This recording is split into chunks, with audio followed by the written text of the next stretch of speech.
There are concrete examples of how a devotee discharged one of these services and achieved perfection.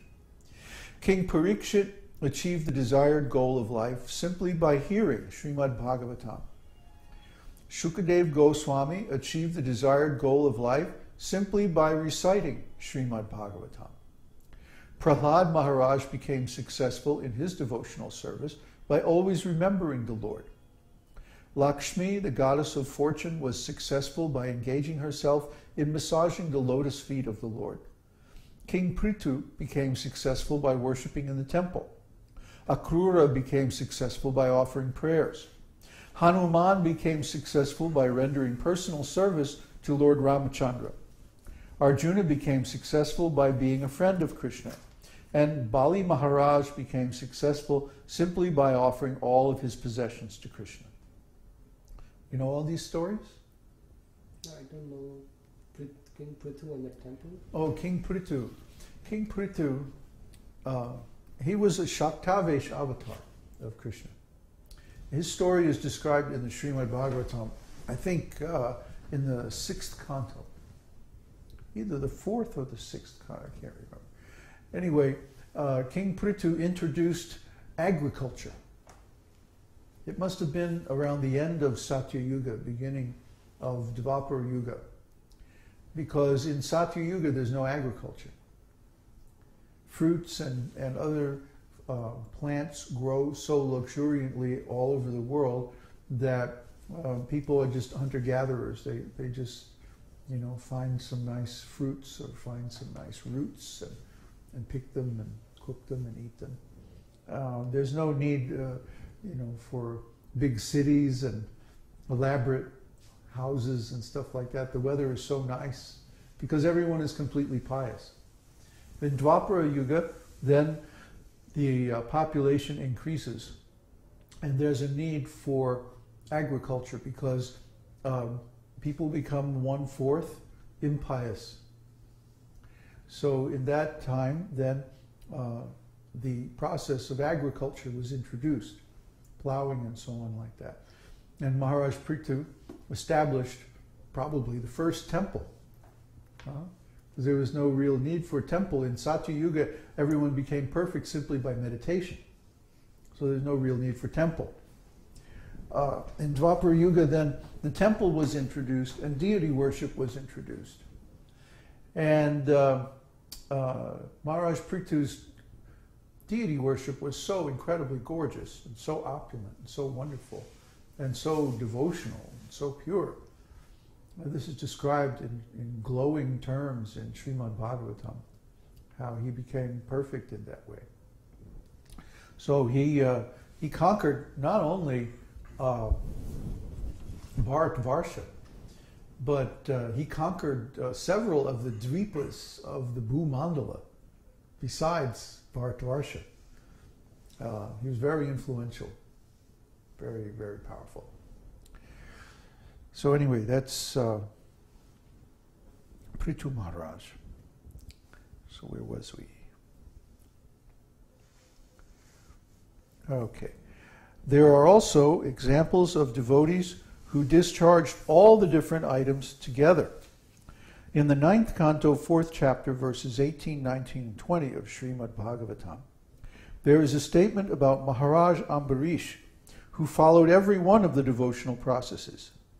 In these verses, Shukadev Goswami says, King Ambarish, first of all, concentrated his mind on the lotus feet of Lord Krishna, and then engaged his speech in describing the pastimes and activities of the Lord. He engaged his hands in washing the temple of the Lord. He engaged his ears in hearing the transcendental glories of the Lord. He engaged his eyes in seeing the beautiful deity in the temple. He engaged his body in associating with the pure devotees of the Lord. When you associate with someone, you have to sit down together, eat together, etc. And in this way, the touch of your body with their bodies is inevitable. Maharaj Ambarish made his association only with pure devotees and did not allow his body to be touched by anyone else. He engaged his nostrils in smelling the flowers and tulsi offered to Krishna. And he engaged his tongue in tasting Krishna prasada, food prepared specifically for offering to the Lord, the remnants of which are taken by the devotees. Maharaj Ambarish was able to offer very nice prasadam to Krishna because he was a king and had no scarcity of finances. He used to offer Krishna the most royal dishes and then would taste the remnants as Krishna prasadam. There was no scarcity in his royal style because he had a very beautiful temple where the deity of the Lord was decorated with costly paraphernalia and offered high-grade food. So everything was available, and his engagement was always completely in Krishna consciousness. His worship was very, very opulent. See, this is a good example of engaging worldly opulence in the service of Krishna. See, that way, even if you have, by Krishna's grace, some material opulence, you don't get carried away with it. It doesn't ruin you. You see, if you have it, like if somebody came tomorrow and said, "Oh, we like your preaching very much. Here's $1 million." Would we go to Vegas and blow it? Huh? Go party? No. But we have no desire for such nonsense. What we would do is we would use it to increase our service. We would start nice, self-sufficient farm communities all over the world.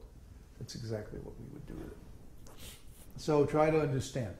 A devotee, a really fixed-up devotee, can handle any amount of material opulence because he has no material desire. His desire is only to serve Krishna, to spread Krishna consciousness, to help people understand, and to make available facility in human society for this devotional service.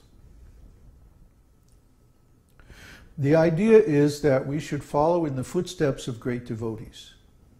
If we are unable to execute all the different items of devotional service, we must try to execute at least one of them as exemplified by previous acharyas. If we are engaged in the execution of all the items of devotional service, as was Maharaj Ambarish, then the perfection of devotional service is guaranteed from each one of these items. With the first complete engagement, one becomes automatically detached from material contamination, and liberation becomes the maidservant of the devotee. This is a very, very profound sentence.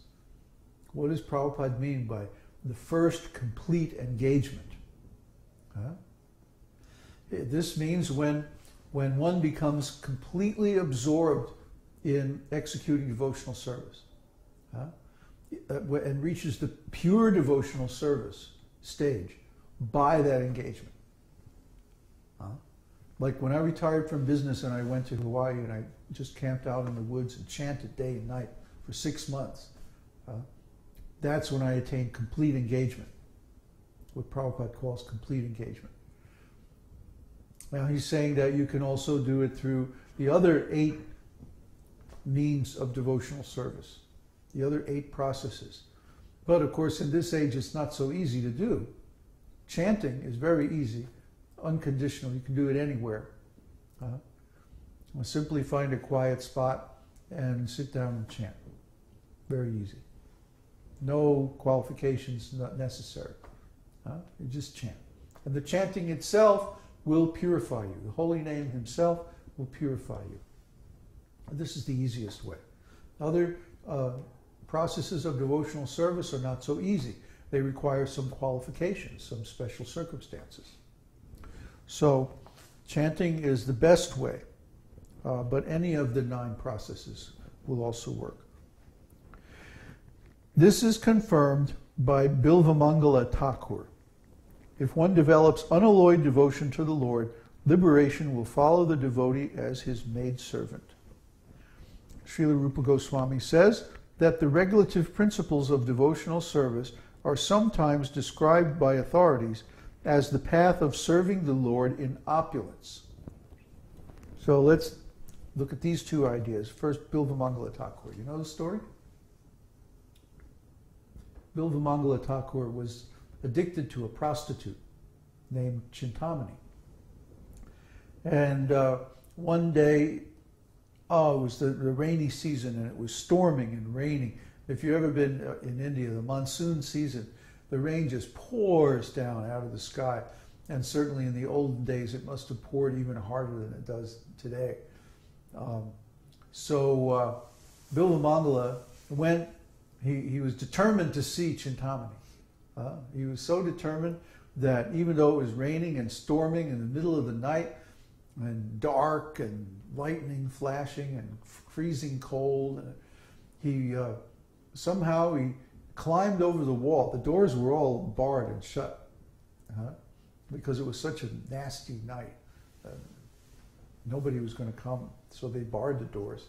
And he couldn't get in. So he climbed up over the wall, and he slipped and fell, and he hurt himself really bad. He was in such a miserable condition, that they had to carry him into the house.